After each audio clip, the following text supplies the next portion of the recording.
So hello everyone, I welcome you all to us. So आज के Hindu session के अंदर काफ़ी सारे जो टॉपिक्स हम डिस्कस करेंगे। एक टॉपिक आपका रिलेटेड है and this is related with one of the bacteria जो डिटेक्ट हुआ है एंड मतलब यूएस के कंटेक्स्ट में एक पॉइंट है, इंडियन एक दवा है उसके कंटेक्स्ट में।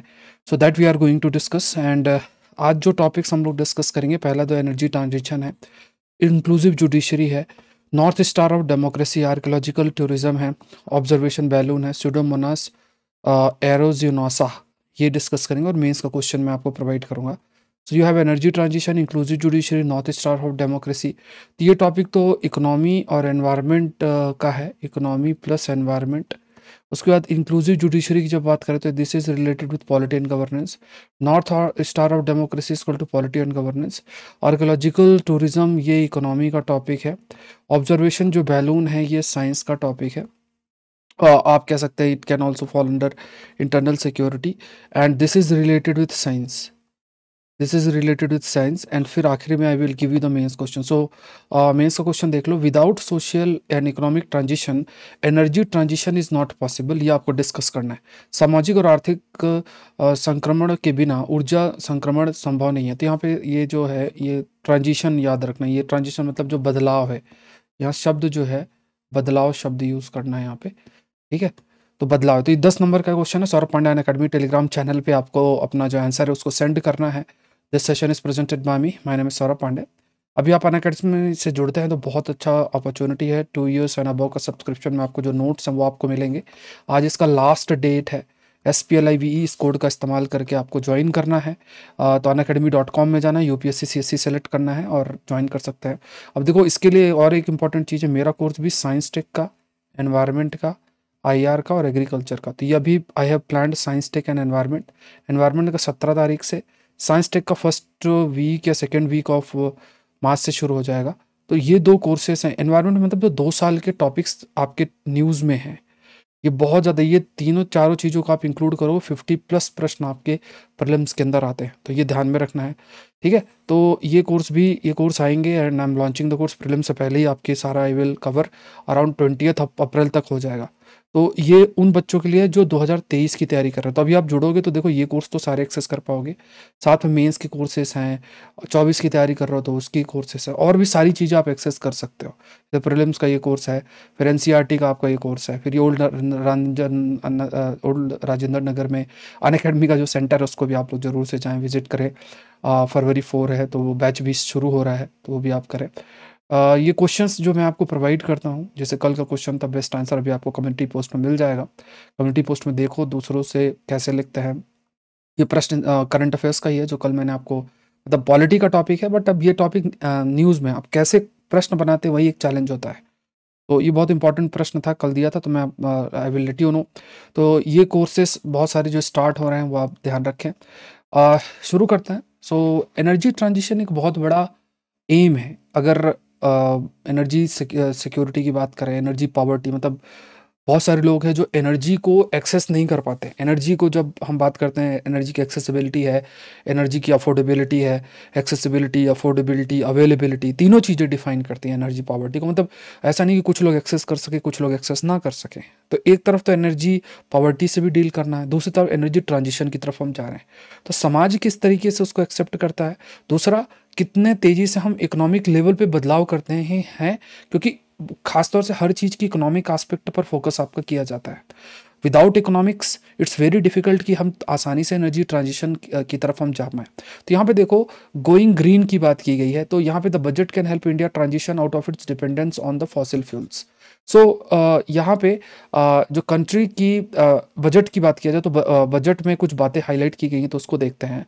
सो कंट्री की पॉपुलेशन कंटिन्यूस बेसिस पे इंक्रीज हो रही है। चाइना की बात करें उसको भी हम ओवरटेक कर देंगे। तो अगर पॉपुलेशन हमारी तेजी से इंक्रीज कर रही है तो again it's that we are aware कि जो एनर्जी की नीड है that will also increase. Energy की नीड है, इकोनॉमी सस्टेनेबिलिटी के लिए भी एनर्जी की ज़रूरत है, लोगों को भी एनर्जी की ज़रूरत है, इन द सेंस कि एनर्जी रिक्वायरमेंट बहुत, हर चीज़ अब बात किया जाए तो एनर्जी से रिलेटेड या लिंक्ड है। सो अगर we are moving towards a green alternative, currently जो हम फॉसिल फ्यूल तक जो है निर्भर है, पेट्रोल, डीजल, कोल, इन सब पर निर्भर है, तो किस तरीके से we need to proceed towards जो है कैसे हम प्रोसीड कर सकते हैं ग्रीन अल्टरनेटिव की तरफ, रिन्यूएबल एनर्जी की तरफ हम कैसे जो है प्रोसीड कर सकते हैं, इस पर हमें फोकस करना है। एंड यहाँ पे देखा जाए तो चाहे नए इस एरिया में नए जॉब्स भी क्रिएट होंगे, नई इंडस्ट्रीज़ भी आपकी आएंगी, उनको भी किस प्रकार से एनर्जी नीड को उनके मीट किया जाए। तो यहाँ पे बहुत सारे लेवल पे we have to focus on. और जो बजट 2023-24 का आया है, इसने आपका काफ़ी सारा जो फोकस आपका ग्रीन इंडस्ट्रियल और इकोनॉमिक ट्रांजिशन पे फोकस किया है कि जो इंडस्ट्रीज़ हैं दे आर एबल टू, मतलब वो इजीली ट्रांजिशन उनका हो सके। They also start using green energy या रिन्यूएबल एनर्जी का इस्तेमाल कर रहा जाए। और हमारी इकोनॉमी के अंदर भी डिफरेंट जो इकोनॉमिक एक्टिविटीज़ हैं, those different economy activities should also opt for what we call it as कि जो इस ट्रांजिशन को वो लाइक दे शुड ऑप्ट, मतलब जो ग्रीन एनर्जी है उसका इस्तेमाल कम से कम किया जाए। अब इलेक्ट्रिक व्हीकल ज़्यादा से ज़्यादा किया जाए। सो इलेक्ट्रिक व्हीकल्स रिवोल्यूशन की बात की जा रही है। अब जैसे आज के समय में जो गाड़ियां हैं, आज के देखो बहुत सारे तेज़ी से इलेक्ट्रिक व्हीकल्स आपके आ रहे हैं। और इसके लिए जैसे हम कैसे अपने देश के अंदर लिथियम बैटरीज डेवलप करें। लिथियम बैटरीज ज़्यादा फ़ायदेमंद है, काफ़ी इनकी आप कह सकते हैं डिमांड भी है। इवन सबमरीन में लिथियम बैटरीज का इस्तेमाल करने की बात की जा रही, तो गाड़ी बहुत ही छोटी सी चीज़ है। तो लिथियम बैटरीज हैं। अब लिथियम बैटरीज में जैसे बहुत सारी चीज़ें लगती हैं। इवन लिथियम हमारे देश में अगर चाहिए तो हमको साउथ अमेरिका और कई देशों से ज़रूरत पड़ेगी, तो उनसे भी हमें अपने रिश्ते अच्छे करने पड़ेंगे। क्योंकि एनर्जी वेस्ट एशिया में हमारा एक बहुत बड़ा फैक्ट्री है कि वेस्ट एशिया में हम लोग भी काफ़ी अच्छा रिश्ता बना के रखते हैं, क्योंकि एक नीड हमारा फॉसिल का भी वहीं से मीट होता है। जो फॉसिल फ्यूल है, जो एनर्जी नीड है वो वहाँ से पूरा होता है। सो वो भी एक जगह पूरा होता है। तो इस वजह से वी ऑलवेज फोकस, हमारा भी फोकस रहता है इस पूरे रीजन के अंदर जो हम वेस्ट एशिया की बात करते हैं। अब इस तरीके से अगर हमें लिथियम की ज़रूरत है तो लिथियम के लिए भी जो साउथ अमेरिकन देश हैं, कई सारे देश, ब्राज़ील और ये आपके बोलीविया, इन सारे देश, अर्जेंटीना, यहाँ पे लिथियम है, तो फिर हमको लिथियम चाहिए, तो इनके साथ भी रिश्ता बनाना पड़ेगा। We have to maintain a good relation with these countries as well. ये भी ज़रूरी बन जाता है। दूसरा ये भी है कि जैसे अब कोई चीज़ आ रही है तो उसमें ऐसा नहीं कि अब हमें लिथियम आयन बैटरीज बनानी है, अभी उसमें कई सारा टैक्सेस मत लगाओ, ऐसा नहीं। तो कस्टम ड्यूटी से एग्जेम्प्ट करना, इस पर भी बजट में फोकस किया गया। जैसे कैपिटल गुड्स, मशीनरी की जो ज़रूरत है, जो कि लिथियम आयन बैटरीज को बनाने के लिए जो भी इंस्ट्रूमेंट, मशीनरी जितनी ज़रूरत है, तो उसमें किसी प्रकार का कस्टम ड्यूटी नहीं लगेगा, ऐसा भी बजट के अंदर आपका हाईलाइट किया गया। वाइबिलिटी गैप फंडिंग है, मतलब एक फ़ंड क्रिएट किया जाएगा, जो भी ज़रूरत है फिर ट्रांजिशन के लिए पैसा जो चाहिए वो वाइबिलिटी गैप फंडिंग के माध्यम से आपका ये किया जाएगा। और यहाँ पे प्रयास किया है कि storage system, battery energy storage system. देखो एक चीज़, देखो सबसे बड़ा चैलेंज होता है, जैसे मान लो आप सपोज करो ये डायग्राम दे, ये जो पिक्चर है, अब इसमें अगर ये एनर्जी प्रोड्यूस हो रही है, अब इस एनर्जी प्रोड्यूस को आपको कहीं तो स्टोर करोगे, सोलर एनर्जी प्रोड्यूस करो तो कहीं तो स्टोर करोगे। तो ये जो एनर्जी स्टोरेज कैपेबिलिटी है, that we have to increase. ठीक है, तो creation of a battery energy storage system हमें क्रिएट करना पड़ेगा। लगभग 4000 मेगावाट इतना अभी था कैपेसिटी, इतना का हमें करना है। इस पर भी जो बजट है इसने प्रपोज किया है। जो एनर्जी स्टोरेज सिस्टम है ये आप कह सकते हैं बहुत क्रूशियल भी है। पावर ग्रिड स्टेबलाइजेशन एसेंशियल, जो इंडिया की बात करें तो ज़रूरी है। तो यहाँ पे ग्रिड सिस्टम का क्या मतलब होता है, जैसे मान लो अलग अलग जगह पे जो एनर्जी प्रोड्यूस होती है वो एक जगह आके एक ग्रिड बन जाता है। ग्रिड मतलब एक सिस्टम बन गया, वहाँ से फिर दूसरी जगह एलोकेट आपकी एनर्जी को किया जाता है। तो ग्रिड स्टेबलाइजेशन के लिए भी बहुत ज़रूरी है। Alternative source of power energy, उसको हम किस तरीके से डेवलप करना, उसके लिए भी जो एनर्जी स्टोरेज सिस्टम है, उस एनर्जी स्टोरेज सिस्टम को हम डेवलप करें, इस पर भी फोकस आपका किया गया है। विंड टर्बाइन, फैन, सोलर फोल्टिक वो प्रोजेक्ट की बात करें तो यहाँ पे लाइक इनको कैसे डेवलप करना, एनर्जी स्टोरेज सिस्टम डेवलप करना, जो इलेक्ट्रिक सप्लाई है वो electric supply, battery storage system, ये सब पूरा जो आपका पूरा इंफ्रास्ट्रक्चर का ज़रूरत है, कनेक्टिविटी स्टैब्लिश करना कि जो एनर्जी स्टोर हो रही, तो that energy should reach to the people also, that energy should reach to the different industries also, वो कैसे रीच करे, इस पर भी आपका फोकस किया गया। तो ये सब चीज़ें बजट पर आपका प्रपोज किया गया। लगभग 8300 crore towards a 20,700 crore project building and interstate transmission line develop करना। ग्रिड इंटीग्रेशन 13 गीगावाट का रिन्यूएबल एनर्जी लद्दाख में डेवलप किया था, इससे जॉब अपॉर्चुनिटी भी अच्छी खासी जनरेट होगी। एनर्जी ट्रांजिशन इंटरस्टेट, क्योंकि देखो सपोज करो राजस्थान है, वहाँ पे सोलर एनर्जी बढ़िया है, विंड एनर्जी कोस्टल स्टेट्स में बढ़िया है, बहुत ह्यूज अमाउंट ऑफ जो एनर्जी है, अब उसको आप ऐसा थोड़ी ना वहाँ करके वो स्टोर करके रखे हो उसको, ये है you have to take that energy, लोगों तक पहुँचाना, हाउस होल्ड तक पहुँचाना, ये तो ज़रूरी है, अदरवाइज फिर कैसे होगा। तो यहाँ पे इस पर भी ये अमाउंट आपका फोकस किया गया है, लाइक अराउंड 20,700 करोड़ जो प्रोजेक्ट है, आप कह सकते हैं लाइक इसमें से ये अराउंड 8,300 करोड़ इस पर्पज़ के लिए कि इंटर स्टेट, एक स्टेट से दूसरे स्टेट का एक transmission system has to be developed. तो ये चीज़ भी आपकी फोकस आपकी गई है। तो सनलाइट की अवेलेबिलिटी, लद्दाख रीजन की बात करें, राजस्थान के रीजन की बात करें, तो सोलर एनर्जी को कैसे हम यूज़ कर सकते हैं, कैसे सोलर एनर्जी को हम डेवलप कर सकते हैं अपनी एनर्जी नीड को मीट करने के लिए। तो उस पर भी जो फोटोवोल्टिक एरेज और मतलब वो जो फोटोवोल्टिक सेल्स हैं उनको डेवलप करना, उनकी मैन्युफैक्चर करना, जहाँ ज़रूरत है इंपोर्ट करना, तो ये सब बातें आपकी फोकस की गई हैं इस बार के बजट में। नेक्स्ट देखते हैं, this is related with the judiciary. ठीक है, ये जो पॉइंट है this is linked and related with the judiciary. Judicial reform पर हम बहुत चर्चा करते हैं, और एक अच्छा स्टेप जो जुडिशरी ने लिया है उस पर एक चर्चा कर लेते हैं। कुछ एक एडिटोरियल के अंदर, आर्टिकल पॉलिटिक गवर्नेंस के अंदर ये टॉपिक आएगा, ऑल्दो इन्होंने अपने आर्गूमेंट्स बहुत वैसे दिए हैं, टेक्निकल दिए हैं, बट देखो आप ऐसा एकदम जज की तरह नहीं लिख सकते हो, ये चीज़ याद रखना। आपको आंसर जो लिखना है थोड़ा बैलेंस लिखना है, और कोशिश करना है कि मतलब बहुत ज़्यादा क्रिटिकल नहीं होना है। मतलब कोई भी पर्सन है तो बहुत ही ज़्यादा क्रिटिकल ना हो, ऐसा आपको इंश्योर करना है। ठीक है, क्रिटिकल बहुत चीज़ें आप ना हो, ये थोड़ा सा आपको देखना है। तो यहाँ पे देखो, इसमें एक जो एग्जांपल, जैसे आप मान लो जुडिशियल रिफॉर्म पे बात करते हो, जुडिशरी के बारे में अच्छी बातें लिखना चाहते हो, तो एक चीज़ आप मेंशन कर सकते हो। देखो हमारे जो जैसे higher courts, high court, supreme court, वहाँ पे सारा काम इंग्लिश में होता है, आर्गुमेंट्स भी इंग्लिश में होगा, जज भी इंग्लिश में हो बात करेंगे, वकील भी बात करेंगे, और जिसको जस्टिस देना उसको इंग्लिश की ABCD भी नहीं आती है। तो ये बहुत ही ऑड सी सिचुएशन है, मतलब बहुत ही ऑड सी सिचुएशन। आप इमेजिन करो कि डेमोक्रेटिक सिस्टम के अंदर हर जो सिस्टम है वो लोगों के लिए होता है, चाहे वो पार्लियामेंट हो, चाहे वो जुडिशरी हो, तो सबसे सबसे असल में देखा जाए तो सबसे सुप्रीम कौन है, वो सिटीजन ऑफ द कंट्री हैं, जो देश के लोग हैं, उन्हीं के रिप्रेजेंटेटिव आपके जो है पार्लियामेंट में होते हैं, और उन्हीं के राइट को प्रोटेक्शन करने के लिए जुडिशरी खड़ी रहती है। तो जो सिटीजन्स हैं, उन सिटीजन्स का सबसे इंपॉर्टेंट जो राइट प्रोटेक्ट करना जुडिशरी की जिम्मेदारी। लेकिन ये बहुत ही ऑड सा, आप खुद इमेजिन करो कि एक पर्सन है किसी भी रीजन में, चाहे वो पढ़ा लिखा हो, चाहे कैसा भी हो, बट बहुत हाईली टेक्निकल आर्गूमेंट्स कोर्ट में इंग्लिश में चल रहा है, उसको समझ में नहीं आ रहा क्या चल रहा है। तो और जो भी है, मान लो जो भी आपका जजमेंट है वो भी मान लो एक दो लैंग्वेज में और मिल गया, लेकिन ज़रूरी क्या है कि वो एक जो भी जजमेंट हो उसको कॉम्प्रहेंड कर सके, एटलीस्ट ये ज़रूरी है। हिंदी, मतलब बहुत सारी, वैसे असल में तो बहुत सारी भारत में भाषा हैं, सब में होना चाहिए, बट टेक्निकली पॉसिबल नहीं, बट हाँ चलो शुरुआत तो करें, हिंदी, गुजराती, उड़िया, तमिल, ये सारी चीज़ें। अब देखो इनका इसका तो ये एक स्टेप लिया गया है कि जो भी जजमेंट उनको 4 लैंग्वेज में ट्रांसलेट किया, जो बहुत अच्छा कदम है।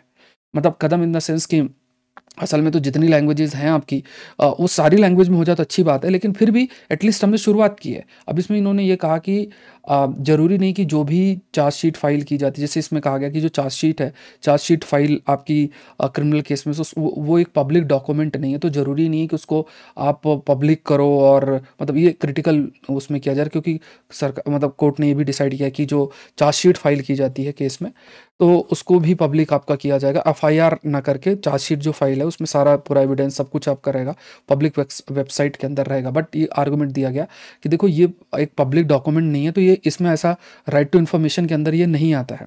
इवन यहाँ पे एक केस था जहाँ पे youth bar association of India versus union of India, तो यहाँ पे क्या कहा गया कि जो first information report in any case should be on the relevant investigating agency website with in the 24 hours. तो देखो कोर्ट ने ये कह दिया, कोर्ट ने कहा कि जो एफआईआर वो वेबसाइट पे नहीं होगी, चार्जशीट होगी, एफआईआर को मना किया। तो कहा गया कि देखो ये इस केस के खिलाफ है, मतलब जो एक जजमेंट पहले 2016 में दिया गया था youth bar association of India versus union of India, जिसमें कहा 24 घंटे के अंदर जो भी एजेंसी है उसके वेबसाइट के अंदर वो एफआईआर दर्ज होनी चाहिए, ये चीज़ है। तो यहाँ पे एक तो एफआईआर हो गई, दूसरी आपकी दूसरी एफआईआर के अलावा यहाँ पे जो चार्जशीट से रिलेटेड स्टेप लिया गया कि चार्जशीट को पब्लिक डॉक्यूमेंट के रूप में प्रेजेंट करना, तुरंत उसको पब्लिसाइज करना, ये कोर्ट ने कहा। और एक चीज़ आपका ये हाईलाइट किया गया है कि डिफरेंट लैंग्वेजेस में, लाइक 4 जो लैंग्वेजेस है उसमें भी जजमेंट है उसको एडवर्टाइज किया जाएगा, एडवर्टाइज मतलब पब्लिश किया जाएगा। तो ये जुडिशरी से रिलेटेड ये कदम आपको लिख देना। अब देखो ये थोड़ा क्रिटिकल हो गए हैं, तो इतना तो क्रिटिकल आप नहीं लिख सकते हो, बहुत टेक्निकल लॉ ऑप्शनल है तब अलग बात है, लेकिन बहुत ज़्यादा भी क्रिटिकल हमें नहीं होना है। नेक्स्ट देखते हैं, this is related with the Indian democracy. अब देखो बहुत बढ़िया डिबेट चलती रहती है। अब आप अपना ओपिनियन अलग अलग रख सकते हो, लेकिन डिबेट भी देखो, डिबेट भी बड़े बड़े लोग जब आपस में चर्चाएं करते हैं ना, तो उसमें भी सुनने में मजा आता है। अब जुडिशरी ने कुछ बोला, फिर उधर से वाइस प्रेसिडेंट कुछ और बोल रहे हैं, तो वो एक हमारे लिए शब्द भी मिल जाता है। मतलब we are talking from the perspective of an aspirant, aspirant के बेसिस पे हम लोग सोचें, मतलब और लेवल पे सोचो तो आप अलग थिंकिंग रख सकते हैं, लेकिन एस्पिरेंट के रूप में देखो तो आपको एक वोकैब भी मिल रही है, अच्छा आर्गूमेंट भी मिल रहा है। अब ऐसा नहीं कि वो किसी भी भाषा का इस्तेमाल करेंगे, लैंग्वेज को रिस्पेक्ट करते हुए काउंटर आर्गूमेंट हो रहे हैं। तो यहाँ पे इंडियन डेमोक्रेसी में बेस्ट पार्ट क्या है? इंडियन डेमोक्रेसी में बेस्ट पार्ट यही है कि लोग सिटीजन, हमारे जो लोग हैं, हम और आप हैं, जिनको संविधान ने राइट्स दिए हैं, सारी चीज़ें हैं, सारे इंस्टीट्यूशन उनके लिए ही हैं। So parliament is the north star of a democracy. President जो है उन्होंने कहा, पार्लियामेंट चीफ जस्टिस उन्होंने कहा था कि लाइक बेसिक स्ट्रक्चर जो डॉक्ट्रिन है वो नॉर्थ स्टार है। ठीक है, नॉर्थ स्टार जैसे पूरे आसमान में नॉर्थ स्टार जिसे क्या बोलते हैं हिंदी में, तो वो सबसे इंपॉर्टेंट होता है। तो basic structure doctrine north star है, नॉर्थ स्टार है। तो देखो केशवानंद भारती केस के अंदर बेसिक स्ट्रक्चर डॉक्ट्रिन रखी गई, और इसमें क्या कहा गया, इस पर बहुत चर्चा डेप्थ में हुई है, प्रीलिम्स में भी प्रश्न आ सकते हैं, मेंस में भी आ सकते हैं। देखो आर्टिकल 368, आर्टिकल जो 368 है, that article 368 provides for the process, या आप कह सकते हो प्रोसीजर, किस तरीके से आपको कॉन्स्टिट्यूशन अमेंड करना। But it does not mean, इस बहुत बढ़िया डिबेट हमने भी की है, मतलब बढ़िया जो आर्गुमेंट आया था, तो इसमें कहा कि article 368 it provides the process and the procedure. ठीक है, it provides the process and procedure. ठीक है, article 368 provides the process and procedure. तो किस चीज के लिए? आर्टिकल 368 जो है प्रोसेस प्रोवाइड करता है, प्रोसीजर प्रोवाइड करता है कि आप संविधान को चेंज कर सकते हो, मतलब अमेंड कर सकते हो, नॉट चेंज, अमेंड कर सकते हो sir. But it does not provide कि आप इतने अमेंडमेंट कर दो कि एक अल्टरनेटिव संविधान ही खड़ा कर दो। तो देयर आर सर्टेन थिंग्स जिसे हम बेसिक स्ट्रक्चर कहते हैं, those things can not be changed, उनको आप चेंज नहीं कर सकते। एंड जैसे ऑनरेबल चीफ जस्टिस भी क्या कह रहे हैं, वो यही कह रहे हैं कि इंटरप्रिटेशन और जो संवैधानिक इम्प्लीमेंटर्स हैं उनके लिए एक प्रकार से रास्ता प्रोवाइड करता है दिस बेसिक स्ट्रक्चर। तो यहाँ पे बेसिक स्ट्रक्चर, यहाँ पे अभी आपका जो है, जो vice president, honourable vice president, उन्होंने कहा कि parliament is the north star of the democracy. तो यहाँ पे जुडिशरी ने कहा कि basic structure is the north star, यहाँ पे कहा गया parliament is the north star. उन्होंने कहा क्योंकि यहीं पे डिस्कशन, डिलिब्रेशन, हर चीज़ जो है आपकी होती है। And like realise the aspiration, dream of the people, not a place of disturbance, ऐसा बात उन्होंने बातचीत, जब वो एक डिबेट चल रही थी तो उन्होंने इस बात को कहा। तो ये एक आपका आर्गूमेंट शुरू हो गया है। सो यहाँ पे ये भी कहा गया कि जो कंटिन्यूस बेसिस जो ऑनरेबल वाइस प्रेसिडेंट है, उनका बार बार इस चीज़ को कहा गया कि देखो जुडिशरी ओवरस्टेप अपनी बाउंड्रीज को कर रही, क्यों? क्योंकि पार्लियामेंट के डोमेन में इंक्रोच कंटिन्यूस बेसिस में कर रही है। In the name of basic structure, जो केशवानंद भारती केस में बोला गया, तो जो बेसिक स्ट्रक्चर उसके नाम पे जो भी आप कह सकते हैं एनक्रोचमेंट है, that encroachment has been seen, visible है। Encroachment of what? Encroachment of the area of jurisdiction of parliament, या जिस एरिया में जो काम पार्लियामेंट का होना चाहिए, एग्जीक्यूटिव का होना चाहिए, that has been taken by the, in many cases taken by the judiciary itself. तो इस चीज पर लगातार बातचीत जो है उनके द्वारा बातचीत आपकी रखी गई है। दूसरा कहा गया कि देखो इस प्रकार के जो भी कदम होंगे, है ना, अगर आप बार बार पार्लियामेंट के अथॉरिटी को क्वेश्चन करते हो, पावर को, कि parliament can not amend the constitution, तो यहाँ पे क्या है कि ऐसी संस्था, मतलब ये भी आर्गुमेंट बहुत बढ़िया तरीके से यूज कर सकते हो। देखो पार्लियामेंट लोगों को रिप्रेजेंट करता है। If you are continuously questioning the authority of the parliament, somehow it is not good for the democratic nation. मतलब जो सबसे प्राइम इंस्टीट्यूशन है, जिस वजह से हम डेमोक्रेसी हैं, वो पार्लियामेंट ही है। इसको बहुत, इस आर्गुमेंट के डेप्थ को समझना। अगर आप किसी ऑटोक्रेटिक कंट्री में भी जाओगे ना, तो वहां पे जुडिशरी इज देयर। ठीक है, देयर इज अ जुडिशरी। यहाँ मान लो आप सऊदी अरेबिया में चले जाओ, वहां भी जुडिशरी है, अलग अलग जगह जुडिशरी है। तो what is the basic difference between N autocratic and a democratic country? The basic idea is कि लोग इलेक्शन से अपना रिप्रेजेंटेटिव को पार्लियामेंट में भेजते हैं, ये चीज हमको करती है। But if you start questioning the parliament on every occasion, this will make, ये मतलब एक प्रकार से क्या होगा कि somehow it will impact or like हमारा डेमोक्रेटिक नेशन को भी इट विल अफेक्ट। नेक्स्ट देखते हैं, टूरिज्म एक बहुत इंपॉर्टेंट एरिया है वी कैन से, ठीक है। टूरिज्म की अगर हम बात करें तो it's a very very important area. तो यहाँ पे अगर देखा जाए तो India to showcase success in rural archaeological tourism in T20, बहुत इंपॉर्टेंट चीज़ है। T20 के इंडिया चेयरपर्सन है, लगभग 200 के आसपास मीटिंग होगी। हर मीटिंग में अगर हम एक थीम लेकर चलें, जैसे इस पर एक बहुत अच्छा आर्टिकल भी आया था, तो वो थीम अगर हम लेकर चलेंगे तो बहुत लेवल पे हम अपने टूरिज्म को भी प्रमोट कंटिन्यूस बेसिस में कर सकते हैं। जैसे लटपुरा खास विलेज है मध्य प्रदेश का, खोनामा विलेज नागालैंड का है, and heritage sites like Dholavira. तो ये देखिए, ये तो रूरल टूरिज्म है, ये जो धोलावीरा आर्कियोलॉजिकल टूरिज्म है। आर्कियोलॉजिकल अभी आगे डिस्कस करेंगे आर्कियोलॉजिकल टूरिज्म क्या है। तो यहाँ पे देखो, रन ऑफ कच्छ के अंदर G20 नेशन की मीटिंग होनी है, तो यहाँ पे आप देखो आर्कियोलॉजिकल टूरिज्म इंडिया के लिए। तो आर्कियोलॉजिकल साइट्स होती है ना, जैसे इंडस वैली सिविलाइजेशन से रिलेटेड कोई इंपॉर्टेंट हेरिटेज और ये सब आर्कियोलॉजिकल टूरिज्म। तो ये शब्द आप इस्तेमाल कर सकते हैं। You can use this term archaeological tourism. What basically is archaeological tourism? Rural tourism, archaeological tourism, ये दो चीज़ें फोकस भी, जैसे मिनिस्ट्रियल मीटिंग है इस पर फोकस भी आपका किया जाएगा। तो लाटपुरा खास nominated best rural tourism tourist village, जो world united nation world tourism organization उसके द्वारा है।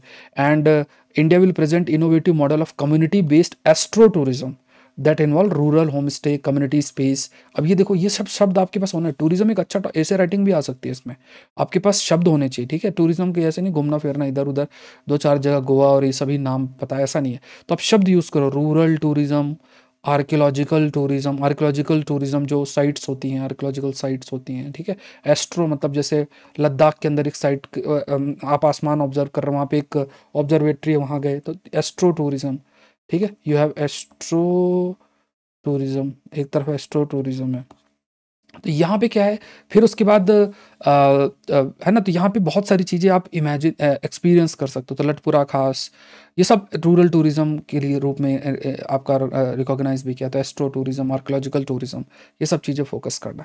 नागालैंड का खोनोमा विलेज है, ये इको टूरिज्म है, तो ये भी शब्द आप यूज़ करो, ठीक है। इको टूरिज्म मतलब, इको टूरिज्म का मतलब जब आप बायोडाइवर्सिटी को एक टूरिज्म का बेसिस बन, मान लो कोई लेक है, अब उस लेक को देखने आ रहे हैं हजारों लोग, तो वो इको टूरिज्म का हिस्सा हो जाता है। उसमें भी कम्युनिटी पार्टिसिपेट आपकी करती है। तो आर्कियोलॉजिकल टूरिज्म की बात करेंगे, कल्चरल टूरिज्म का हिस्सा ही आपका होता है। इसमें आर्कियोलॉजिकल साइट, म्यूजियम, सेंटर्स होते हैं, फेस्टिवल, थिएटर्स, इंडिजिनस प्रोडक्ट जो है, किसी चीज़ को पुराने समय मान लो डिस्कवर किया गया था कि यहाँ पे कुछ ऐसा होता था, कुछ ये प्रोडक्ट है, तो अल्कोलॉजिकल टूरिज्म के अंदर आपका आ जाता है। नेक्स्ट देखते हैं, अभी एक काफ़ी डिबेट चल रही है और कहा गया कि जो चाइनीज़ बैलून है वो ऑब्जर्व किया गया यूएस के अंदर, ठीक है। वो ये एक रिप्रेजेंटेटिव पिक्चर है, तो इस तरीके से होता है। तो ये एक टर्म हमें समझना, what basically is reconnaissance balloon and observation balloon, ये क्या होता है वो जानना है, ठीक है। तो ये आईआर के अंदर आप इंक्लूड कर सकते हो। कई आईआर के topic India US China relation या कुछ ऐसा आता है, तो उसमें लिख सकते हो। तो यहाँ के फॉरेन सेक्रेटरी हैं, उन्होंने विजिट पोस्टपोन किया because of spy balloon detect किया गया था, यूएस के ऊपर स्काई बैलून डिटेक्ट किया गया था। तो रिकॉन्सोनेंस बैलून या ऑब्जर्वेशन बैलून की अगर हम बात करें, तो ये आसमान में आपका रखा जाता है, मतलब जैसे अभी ये पिक्चर में देखो ऐसे, और ये ऑब्जर्व करता है, ठीक है। ये तो टूरिस्ट वाला होगा, बट वो उसमें बहुत सारी चीज़ें होती होंगी, कैमरा, फिर इस ग्रिल्स लगी होती हैं, उसमें वो बैलून सब लगा होता है, बहुत सारी चीज़ें इसमें होती हैं। तो इसमें जो ये बहुत इस्तेमाल भी किया गया था वर्ल्ड वॉर 1 के दौरान, स्पाइनेज एक्टिविटीज़ के लिए इस्तेमाल भी किया गया था। और इसमें पहले हाइड्रोजन गैस का इस्तेमाल किया जाता था, बाद में इसमें हीलियम गैस का भी इस्तेमाल, क्योंकि हाइड्रोजन गैस में आग भी बहुत तेज़ी से लगती है। तो यहाँ पे अब जो है हीलियम गैस का भी इस्तेमाल जो है वो करने लग गए, लाइक कभी कभी हीलियम गैस भी इसमें डाला जाता है। इस सेशन का जो पीडीएफ है वो मैं आपसे शेयर करूंगा सौरभ पांडा अकेडमी टेलीग्राम चैनल पे। यूआईएस चैनल को सब्सक्राइब जरूर से करें, और लाइक सेशन अगर आप लोग देखते हो तो लाइक बटन प्रेस करो, अटेंडेंस दो अपना, कब सेशन अटेंड करते हो जरूर से बताओ, ठीक है। तो ये सेशन एक तरीके से वही आपका 9:15 9:30 तक आपका लाइक लाइव हो जाता है। तो first I record it and फिर मैं आपको देता हूँ, तो इससे आपका जो समय भी काफ़ी बचता है, ठीक है। अब 1.5 घंटे का पूरा हिंदू करना ठीक नहीं है, मतलब इतना समय अगर आप दे रहे हो तो आप खुद भी रीड कर सकते हो। तो ये विद इन 1 आवर में आपका पूरी सारी चीज़ें, आप नोट्स भी बना लोगे, सारी चीज़ें आपकी कवर हो जाएंगी। तो ये थोड़ा सा फोकस है, क्योंकि एग्ज़ाम भी पास में है, तो ये थोड़ा सा टाइम मैनेजमेंट करना जरूरी है, and that is the reason I have taken this step for you all. तो यहाँ पे एक चीज़ और भी देखो, ये एक न्यूज़ है आपकी, और एक बैक्टीरिया है उसके ऊपर है, उसको ऑब्जर्व किया गया था, उस पर स्टडी किया गया था, और उसी के बेसिस में एक इंडियन मेडिसिन है, उस पर कहा गया कि इंडिया की कंपनी की जो आई ड्रॉप है उसमें 55 एडवर्स इवेंट। अब देखो ये बहुत सारी चीज़ें डेवलपमेंट, अभी देखो गैम्बिया में वो एक इशू हो गया था, एक आपका जो है सेंट्रल एशिया के एक देश में वहाँ रेगिस्तान के अंदर हुआ था, अब ये आ गया यूएस। तो अब इससे अगर ऐसी चीज़ें अगर होती गई, अभी कितना सही क्या है वो तो सोचने वाली बात है, क्योंकि क्योंकि इंडिया एक फार्मेसी ऑफ द वर्ल्ड कहलाता है और इंडिया मार्केट खो देगा इकोनॉमी और साइंस टेक के अंदर इस बात को लेकर। तो आप खुद इमेजिन करो कि इंडिया जो है वो अपनी इकोनॉमिक मतलब हम फार्मेसी पे बहुत निर्भर करते हैं, और इंडिया पूरा अपना इकोनॉमिक एक इतना जो हम अर्न कर रहे हैं वो उसका लॉस हो जाएगा काफ़ी। ये बहुत बड़ा एक disadvantage, we can say it's a very very big disadvantage for us. अब इसमें ये देखो क्या हुआ है कि एक फार्मा कंपनी है, उसने सारी अपनी जितनी भी दवाइयाँ हैं उनको बुला लिया है, मतलब वापस कर लिया है जो भी प्रोडक्ट है। एंड यूएस का जो गवर्नमेंट एजेंसी सेंटर है डिजीज़ कंट्रोल एंड प्रिवेंशन, उसने कहा कि कुछ लोग जो है इस दवा की वजह से कुछ नेगेटिव चीज़ उन्होंने सफ़र किया है। एंड एक ये जो बैक्टीरिया इस पर स्टडी कर रहे थे, तब उसके बाद इस चीज़ को डिटेक्ट किया गया, तो ये यूएस एजेंसी। तो ये सीडोमोनास यूरोगिनोसा बैक्टीरिया, तो ये बैक्टीरिया है, बेसिकली एनवायरनमेंट में प्रेजेंट होता है, ये बहुत ही हार्मफुल होता है। जैसे क्या होता है कि इन्फेक्शन ही ब्लड लंग्स में कर सकता है, जैसे मान लो सर्जरी है, ओपन सर्जरी केयर ध्यान नहीं किया तो वो तुरंत फैल जाता है, तो इसलिए एंटीसेप्टिक्स और इन सब का इस्तेमाल किया जाता है। अब इसमें भी क्या हो रहा है, मान लो एंटीबायोटिक्स का इस्तेमाल भी करो, धीरे धीरे ये जो बैक्टीरिया रेजिस्टेंट होते जा रहा है। अब आप इमेजिन करो रेजिस्टेंट मतलब जो भी एंटीबायोटिक्स है उस पर इनका असर नहीं पड़ रहा है, तो ये भी धीरे धीरे रेजिस्टेंट डेवलप करना है। तो दवा का अगर इन पर असर ही नहीं पड़ेगा तो it will have a huge negative impact as well, दवा का असर, क्योंकि फिर नई दवा बनानी पड़ेगी, रिसर्च डेवलपमेंट फर्दर करना पड़ेगा, जिसके अपने दूसरे नेगेटिव इम्पैक्ट होते हैं। ये क्वेश्चन मैंने आपको कल दिया था, ठीक है। तो कोर्सेज देखो मेरे द्वारा आ रहे हैं, एक तो एनवायरनमेंट आ जाएगा, एक साइंस टेक का भी 2 डिसाइड हो गए हैं, और भी आईआर और एग्रीकल्चर। ये देखो प्रीलिम्स के लिए बहुत ज़रूरी कोर्सेस है, तो प्लीज़ आप इसको मिस ना करें, ठीक है। तो ये कोर्सेज बहुत बहुत इंपॉर्टेंट कोर्सेस हैं। एंड ये जो कोड आप यूज़ करना है SPLIV, तो देखो क्या करना, unacademy.com में जाओ, UPSC CSE सेलेक्ट करो, SPLIV कोड डालो, अभी ग्रेट ऑफर भी चल रहा है, उसका भी बेनिफिट आप उठा लेना, आपको मतलब उठा सकते हो। तो ये कोड यूज़ करके आप ज्वाइन करें। और देखो प्रीलिम्स 2023 के लिए कोर्स मस्ट, 24 की को कर रहे हो तो वेट कर सकते हो, बट हाँ जब जुड़ते हो तो ये कोर्स तो कर ही पाओगे। और साथ में देखो इसमें मैं कवर करूँगा जो हिंदू के टॉपिक्स है ना 2 साल के, इन एरिया से स्पेसिफिकली, वो भी सब कवर होंगे, और with screenshot I will show you कितने सारे प्रश्न आए हैं। तो ये अगर आप 23 की तैयारी कर रहे हो, क्योंकि इनमें 50+ प्रश्न हैं, तो आप इस चीज को बिल्कुल भी मिस ना करें, ये ध्यान में रखना है, ठीक है। सो आज का प्रश्न देख लो, without social and economic transition energy transition is not possible. सामाजिक और आर्थिक बदलाव लिख लो, ये संक्रमण नहीं, बदलाव के बिना ऊर्जा बदलाव संभव नहीं है, चर्चा करें, ठीक है। तो 150 शब्दों में Unacademy, Saurabh Pandey Unacademy Telegram channel पे भी सेंड करना है, और अपने आंसर लिखो, ठीक है। ये चैनल है सौरभ पांडे अनअकैडमी, ये आपका, इससे आप सर्च कर लेना तो मिल जाएगा। तो थैंक यू एवरीवन, इसका PDF भी इसी टेलीग्राम चैनल पे मिल जाएगा। Thank you everyone, thank you. Session को जरूर से लाइक करें, US चैनल को जरूर से सब्सक्राइब करें।